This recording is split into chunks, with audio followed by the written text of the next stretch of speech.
Halo sobat, ketemu lagi sama gue Ilham, tentunya masih di channel kesayangan kalian, yaitu KIO, Kulaan Isi Otak.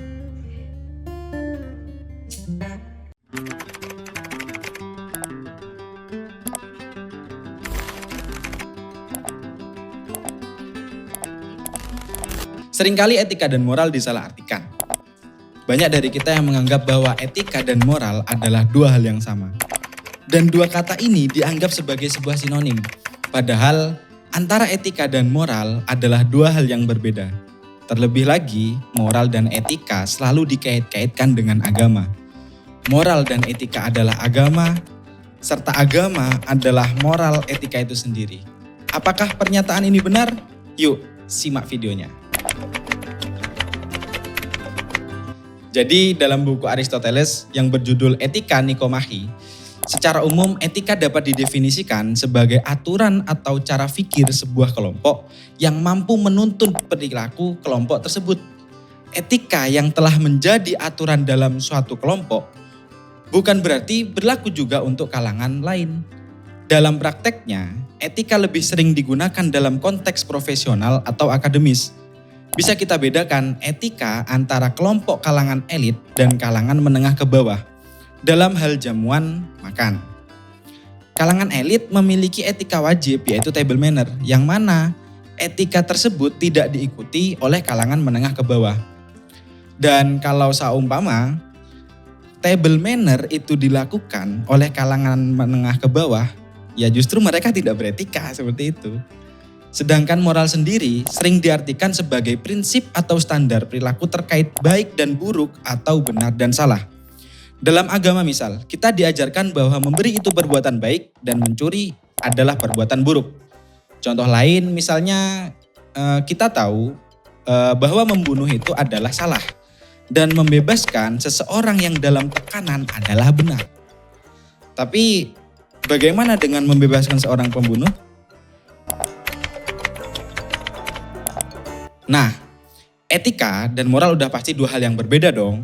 Sumber dari keduanya juga berbeda. Etika muncul berdasarkan pemikiran filosofis dan logika rasional.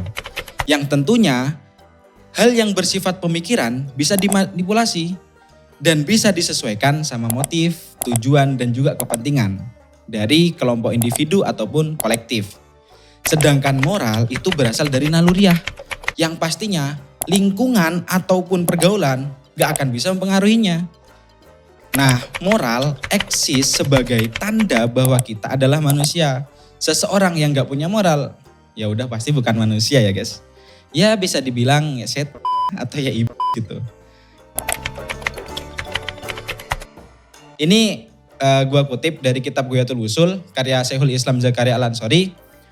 Kata beliau di kitab itu al-asohu anal hasana mayumdahu alaih wal qabiha mayudhamu alaih, ya, yang artinya kurang lebih hal-hal yang layak mendapatkan pujian adalah sesuatu yang baik, sedangkan hal-hal yang mendapatkan celaan adalah sesuatu yang buruk. Namun ya kapan hal itu bisa dianggap baik dan buruk? Apakah harus menunggu hadirnya agama atau itu adalah naluriah manusia? Dalam faham Mu'tazilah sendiri, moral tidak menunggu turunnya wahyu. Agama sebagai manifestasi dari wahyu hadir hanya sebagai justifikasi atau pendukung terkait praktik moral yang benar. Sedangkan untuk praktik yang menyalahi moral tentu ya harus diberantas tapi secara gradual. Pada hadis Nabi kita tahu ya, ini hadis bestseller, innama bu'istu liutamima makarimal akhlak. Ya di sini misi Nabi dalam dakwahnya adalah menyempurnakan moral yang sudah ada.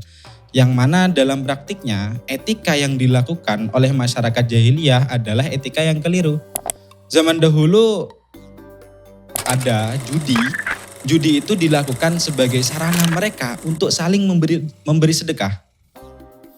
Bahkan bagi yang menang, keuntungan yang diperoleh dari hasil perjudian tersebut akan diberikan kepada kaum fakir miskin. Mulia sekali kan niatnya. Nah, di sini dapat difahami bahwa moral mereka sudah bagus. Akan tetapi eksekusi mereka telah menyalahi etika yang benar, yaitu berjudi. Sehingga dalam perjalanan wahyu, Allah menurunkan perintah untuk memberantas perjudian secara bertahap. Yang pengharaman judi juga selalu disandingkan dengan larangan Khamr. Sebut saja dalam Al-Quran, surah Al-Baqarah ayat 219, Allah berfirman, Bismillahirrahmanirrahim, Yas'alunaka 'anil khamri wal maisir, qul fihima ismun kabir, wa manafi'ul linnas, wa ismuhuma akbaru min naf'ihima. Kurang lebih Allah bicara gini sih, Mat ya kan, ya panggilan kepada Nabi Muhammad ya kan. Mereka bertanya padamu tentang khamr dan judi. Jawab aja gini, keduanya, khamr dan judi, ada dosa dan manfaat. Tapi kadar dosa pada keduanya itu lebih banyak daripada kadar manfaatnya. Nah, hal itu berarti Tuhan sendiri telah mengakui terdapat manfaat pada perjudian. Cuman kadarnya masih kalah sama mudarat yang bakal timbul setelahnya. Mungkin ya, ini mungkin efek mudarat lanjutan dari judi adalah ketika seorang penjudi menduduki kursi parlemen akan merumuskan sebuah keputusan pemberian bansos pada korban judol lah. Ini barangkali ya mungkin ya kan. Mungkin juga ya yang kemarin itu kan otak perumusannya orang yang memberikan ide untuk merumuskan pemberian bansos itu adalah bandar judi sendiri atau bahkan korban. Makanya dia mengatasnamakan bansos biar tidak dianggap korupsi.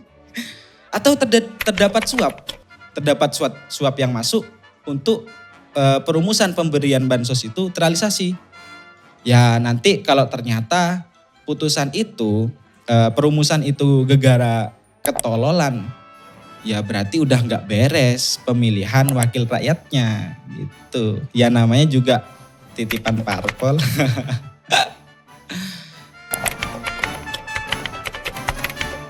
Ini gue cantumin juga dalam filsafat barat, kita kenal istilah faham utilitarism. Menurut faham ini, etika dan moral tidak harus menunggu atau bergantung pada agama.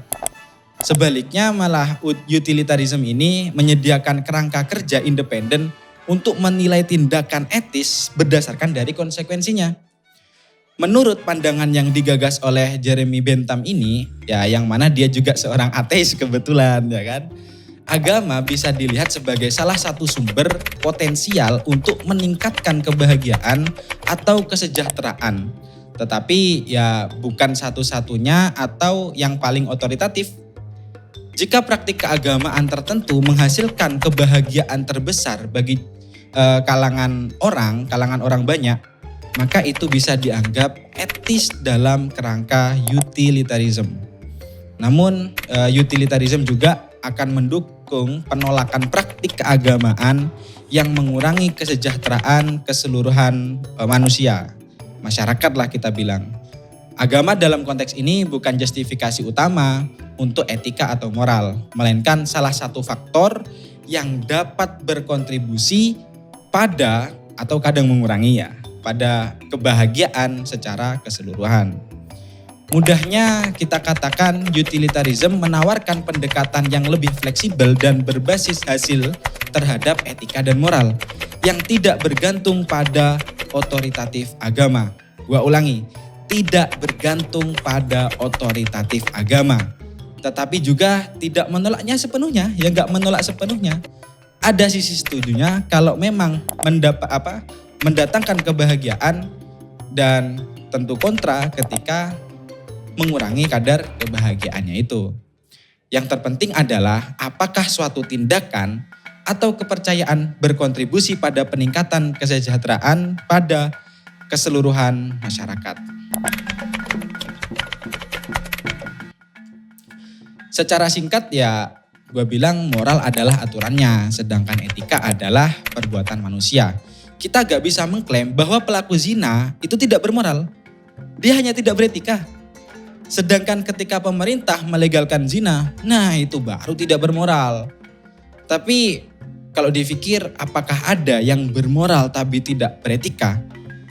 Ya tentu ada dong, ya kan? Gue contohin ya pemberian bansos tadi. Pemberian bansos untuk korban judi online, ya aturan ini bermoral. Bermoral di mananya? Ya karena pemberian memang suatu hal yang baik. Sedangkan eksekusinya yang diberikan kepada korban judol yaitu tidak beretika.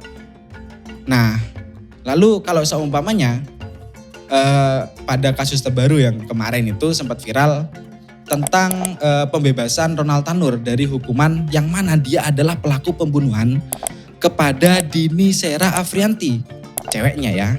Nah, putusan tersebut jelas tidak bermoral karena melanggar aturan bahwa bukti yang diberikan oleh pihak forensik setelah dilakukan otopsi ya, bukti itu dianggap tidak valid. Padahal dalam peradilan hukum pidana, pernyataan mereka, para pihak forensik itu harus diperhitungkan sebagai saksi ahli dalam masalah tersebut. Nah, jadi sudah jelas itu melanggar moral dan tidak beretika. Ya salah siapa? Ya Hakim Damaik and Friend gitu kan. Nah ini untuk kesimpulannya dari penjelasan gua tadi bisa ditarik dua lah. Yang pertama, moral itu merujuk pada aturan dan etika itu merujuk kepada perbuatan manusia. Jadi jangan salah lagi dalam penyebutan atau penempatan moral dan etika. Yang kedua, agama bukan satu-satunya jalan mendapatkan moralitas. Agama hanya sebagai salah satu justifikasi terhadap moral, ya untuk mencapai kebahagiaan maksimal pada masyarakat.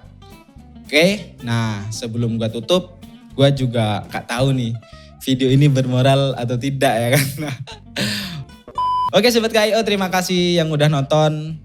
Sampai jumpa dan salam akal sehat.